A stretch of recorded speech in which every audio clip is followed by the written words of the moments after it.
और राष्ट्रीय जनता दल हेपेटाइटिस से खतरनाक है। अब चूंकि राजद कभी हरा नहीं पाया, लालू जी नहीं हरा पाए, अब उनके बेटे भी जब से आए हैं तब से वो भी नहीं हरा पाए। अब इन लोगों ने भेष बदल करके, राष्ट्रीय जनता दल भेष बदल करके, एक नहीं लड़ाए तो दो लड़े, तो एक बहुरूपिया किशोर को उम्मीदवार बना। पूर्व उपचुनाव का चुनाव प्रचार का आज आखिरी दिन है और ऐसे में हम बात करने पहुंचते हैं शिक्षा मंत्री मिथिलेश तिवारी से। तो क्या कुछ कहते नजर आए, पहले इस वीडियो में सुने। नियोजित शिक्षक को मालूम है कि उनके लिए क्या पॉलिसी है।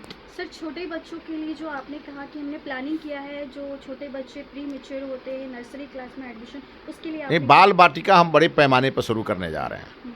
जो क्लास 1 से नीचे, चूँकि प्राइवेट स्कूलों में बच्चे चले जाते हैं और वो नर्सरी प्री नर्सरी पढ़ते हैं और बाद में उसी प्राइवेट स्कूल में वो रेगुलर हो जाते हैं। इसीलिए हम लोगों ने नई शिक्षा नीति के तहत ये प्रावधान है और हम लोगों ने तय किया है कि हम बाल बाटिका हर प्राइमरी स्कूल में शुरू करेंगे और बच्चों को 2-3 साल वहीं पढ़ा करके तब उन्हें क्लास 1 में ले आएंगे, ताकि जो बच्चे हैं वो प्रारंभिक सरकारी स्कूल में पढ़ें। बाकी पूर्व चुनाव के प्रचार का आज आखिरी दिन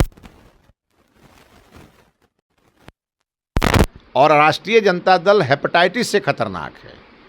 जब 1990 से 2005 के बीच जब लालू यादव का प्रचंड बहुमत की सरकार बनती थी, तब भी पटना के लोगों ने राजद को नहीं स्वीकार किया। अब चूंकि राजद कभी हरा नहीं पाया, लालू जी नहीं हरा पाए, अब उनके बेटे भी जब से आए हैं तब से वो भी नहीं हरा पाए, तब इन लोगों ने भेष बदल करके, राष्ट्रीय जनता दल भेष बदल करके, एक नहीं लड़ाए तो दो लड़े, तो एक बहुरूपिया किशोर को उम्मीदवार बनाया है। लेकिन बांकीपुर की जनता अलर्ट मोड में है। वो जानती है कि अगर बीजेपी को मिलने वाला एक भी वोट अगर इस बहुरूपिया किशोर को मिला तो फिर लालटेन यहाँ जीत जाएगा। ये गलती बांकीपुर की जनता करने वाली नहीं है।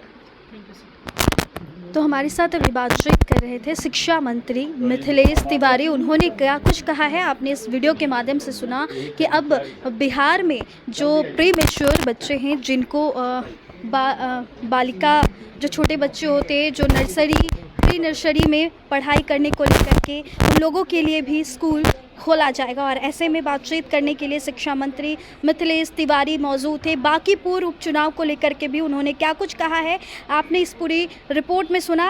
आप बने रहे हमारे साथ, तब तक के लिए बहुत बहुत शुक्रिया। तो सुना आपने शिक्षा मंत्री का आगे शिक्षा विभाग में क्या कुछ नया प्लान है, चाहे वो बाल बाटिका खोलने को लेकर हो, चाहे बिहार में शिक्षा व्यवस्था में सुधार को लेकर हो। ऐसे में आज चुनाव प्रचार का आखिरी दिन था और इस दौरान मिथिलेश तिवारी ने कहा कि आरजेडी को इस बार कोई वोट नहीं कर रहा है और एनडीए के ही प्रत्याशी जो नीरज कुमार सिन्हा है उनको लोग प्यार दे रहे हैं और फिर से बांकीपुर में बीजेपी की ही जीत होगी। आप बने रहे हमारे साथ, तब तक के लिए बहुत बहुत शुक्रिया।